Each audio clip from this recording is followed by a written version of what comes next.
Minutes movies के दोस्तों, आज हम एक्सप्लेन करने वाले हैं हॉलीवुड मूवी लाइफ ऑफ पाई 2012 को।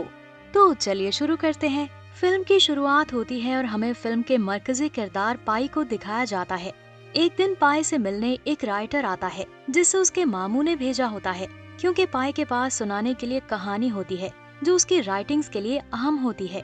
वो उसकी अपनी ही जिंदगी की होती है। वो जब उसके पास आता है तो वो पहले उसके नाम के बारे में पूछता है कि आपका नाम पाई क्यों है, जिस पर वो कहता है कि इस दुनिया में सब लोगों के अलग अलग शौक होते हैं।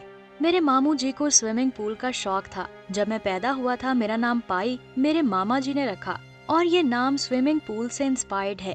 असल में मुझे पाई पेटल नाम दिया गया और उस नाम के लिए स्कूल में बच्चे मुझे तंग करते थे। फिर एक दिन पाई ने एक पाई के मुश्किल सवाल को हल किया, जिस पर सर ने उसकी तारीफ की और वो कहता है कि तब से मैंने अपना नाम पाई रख दिया था। वो उसे बताता है कि हम एक गांव में रहते थे जहां पर बहुत से किसान रहते थे। वो अपनी माँ के बारे में बताता है कि वो काफी ज्यादा रिलीजियस औरत हैं और इसी वजह से उसे भी खुदा से मोहब्बत हो गई थी। फिर वो कहता है कि मुझे अपने बचपन में अपने मजहब के बारे में ज्यादा नहीं बताया गया, इसलिए मैं मुख्तलिफ मजहबों को फॉलो करने लगा था।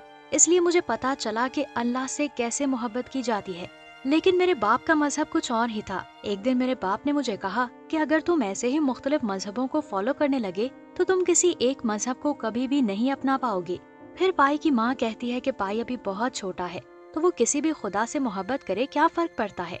लेकिन पाई कहता है कि मेरे वालिद का एक चिड़ियाघर था जहाँ बहुत से जानवर रखे जाते थे और मुझे बचपन से ही जानवरों से मोहब्बत थी और मुझे लगता था कि जानवर इंसानों के बहुत अच्छे दोस्त होते हैं। ये बात सच्ची भी थी, लेकिन ये बात हर जानवर के लिए नहीं है। हर जानवर इंसान का दोस्त नहीं होता। एक दिन मैंने बचपन में एक शेर को खाना खिलाने की कोशिश की। मुझे लगा कि वो मुझे नुकसान नहीं पहुंचाएगा, लेकिन जब मैं उसे खाना खिलाने लगा तो मेरे बाप ने मुझे देख लिया और मुझे डांटने लगा कि तुम क्या बेवकूफी कर रहे थे, वो तुम्हें नुकसान पहुंचा सकता था।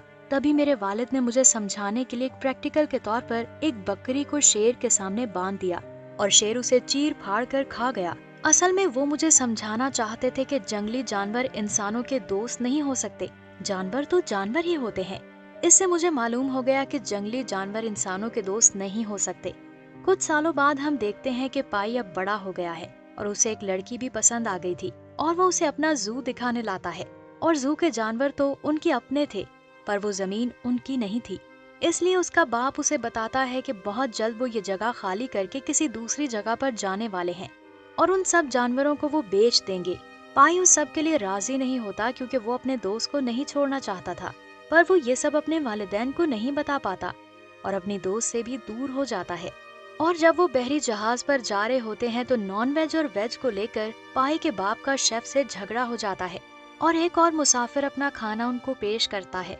रात के वक्त पाई का बाप जानवरों को बेहोशी की दवा देता है और वो बताता है कि समंदर का सफर जानवरों के लिए बहुत मुश्किल होता है और उनकी तबीयत खराब हो जाती है, उनको उल्टी आने लगती है। वो राइटर को बताता है कि उस वक्त हम समंदर के खतरनाक हिस्से में थे और वो बताता है कि रात के वक्त मैं शोर की आवाज सुनने पर बाहर जाता हूँ तो देखता हूँ कि बाहर तेज तूफान आ रहा है। कुछ देर में लुत्फानंदोज होता हूँ, पर जब मैं देखता हूँ कि पानी जहाज के अंदर आने लगता है तो मैं अपनी फैमिली को बचाने जाता हूँ, लेकिन वहाँ हर जगह पर पानी ही पानी था। मैं बाहर जाकर लोगों से कहता हूँ कि प्लीज मेरे खानदान को बचाओ, पर मेरी बात कोई नहीं सुनता। वो सब लोग लाइफ बोट्स निकालने में मसरूफ थे और उन सब ने मुझे कहा कि जल्दी से कश्ती पर कूद जाओ, और मेरा पाँव फिसलने की वजह से उस कश्ती पर अकेला गिर गया और फिर तूफान की लहरें तेज थीं। मैंने कश्ती से कूदकर बहरी जहाज ढूंढने की कोशिश की जिसमें मेरा खानदान था, पर वो पानी में डूब गई थी। और फिर मैं देखता हूँ कि कोई डूबने से बचने की कोशिश कर रहा था, पर वो तो वही टाइगर था जो बोट पर आ चुका था और एक जेबरा को भी मैंने बचाकर कश्ती पर बिठा लिया था। फिर सुबह हो जाती है और तूफान नहीं रुका था। फिर मैंने सोचा कि कश्ती का पानी निकाल देना चाहिए। उस बोट में एक जेबरा भी था जिसका पाँव टूट गया था और वो जख्मी था।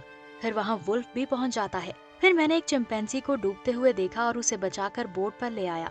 जब वुल्फ को भूख लगती है तो वो जेबरा को खा जाता है और अगले दिन चिंपैंजी पर भी हमला करके उसे खा जाता है। मैंने उन दोनों को बचाने की कोशिश की, लेकिन मैं नाकाम रहा।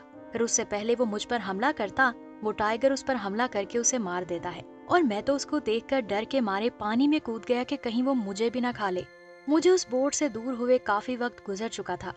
मेरी हालत काफी खराब हो चुकी थी और मुझे रेस्क्यू टीम भी बचाने नहीं आई और मैं उस बोट पर एक शेर के साथ अकेला था। और मुझे उस बोट पर खाने का कुछ सामान भी मिल गया और पानी भी, पर वो ज्यादा देर नहीं चल सकता था।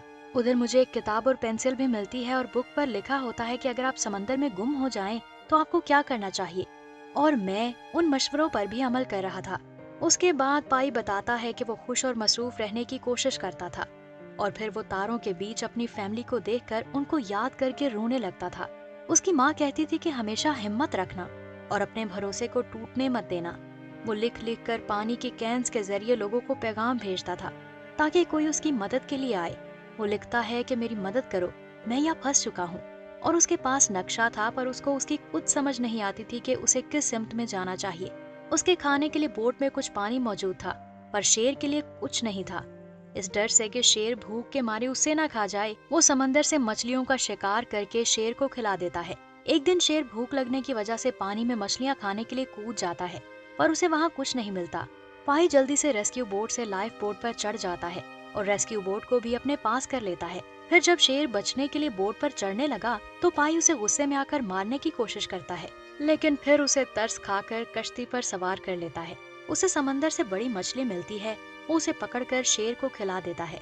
फिर पाई को समंदर के बीच में एक वेल मिलती है। आसपास बहुत सारी नीले रंग की खूबसूरत वेल्स घूम रही थी। फिर वो दोनों एक जगह से गुजरते हैं तो वहाँ मछलियाँ इतनी ज्यादा थीं जो कि उड़कर उनकी कश्ती पर आ गई। वो दोनों भूख की वजह से मछलियाँ खाने के लिए लड़ रहे थे। अगरचे पाई तो वेजिटेरियन था, पर जिंदा रहने के लिए उन मछलियों को खा लेता है। एक दिन यादों में खोकर उसे हर जगह अपनी फैमिली नजर आ रही थी, जिससे उसे हिम्मत मिलती है। अब तो वो पेंसिल भी खत्म हो गई थी कि उससे लिखा ही नहीं जा रहा था। एक रात तूफान से रेस्क्यू बोट टूट जाती है और लाइफ बोट में भी पानी भर गया था। अगले दिन उसकी हालत बहुत खराब हो जाती है। टाइगर की हालत इतनी खराब थी कि वो मरने के करीब था। जैसे कि पाई को लगता था कि खुदा उनकी मदद करना चाहता है, तो अगले दिन वो एक आइलैंड पर पहुंचते हैं। वो आइलैंड हरा भरा था और पाई के खाने के लिए फल और पीने के लिए पानी भी था। वहाँ बहुत सारे नेवले थे और टाइगर उनको खाने लगता है, पर पाई को लगता है कि वहाँ कुछ गड़बड़ थी। अचानक सारे नेवले वहाँ से भागने लगते हैं और टाइगर भी किसी चीज से डर कर कश्ती में चला गया है। रात को वो देखता है कि वहाँ का पानी एसिड में बदल जाता है, जिससे सारी मछलियाँ गल सड़कर मर जाती हैं।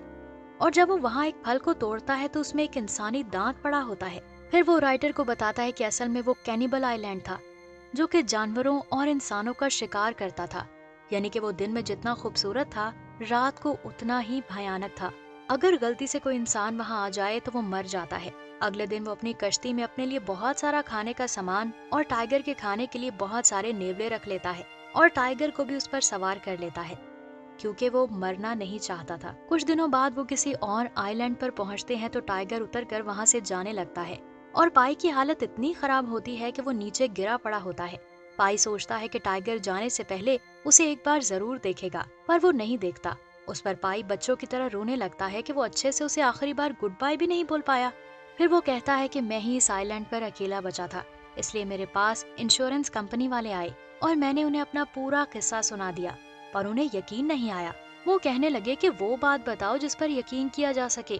फिर मैंने उन्हें वो कहानी सुनाई जिस पर मेरे साथ जानवर नहीं बल्कि मेरे फैमिली मेंबर थे।